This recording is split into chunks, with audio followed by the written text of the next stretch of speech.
Radhe Radhe G Radhe Radhe কৈ দিয়ে guys কি বা কাৰণত ৰাধে ৰাধে কৈ দিছে মই ৰাধা হয় নেকি কৃষ্ণহে হয় আপুনি মোৰ ৰাধা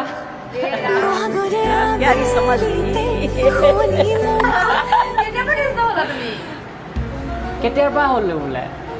জন্মৰ পৰাই হৈছো মোৰ নাম কৃষ্ণ নাজানে আপুনি আপোনাৰ নতুনকে নাম ৰাখিছো ৰাধা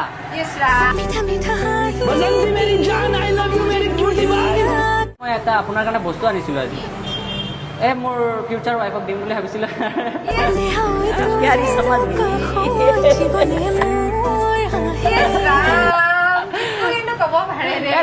ধেমালি কৰিছিলো মানে মোৰ মায়ে এটা গিফ্ট খুজি আছিলে আপোনাৰ পৰা কি মানে এতিয়া আপুনি সেইটো দিবনে নাই কোনো গেৰাণ্টি নাই আৰু এক্সপেক্ট কৰিছিলে আৰু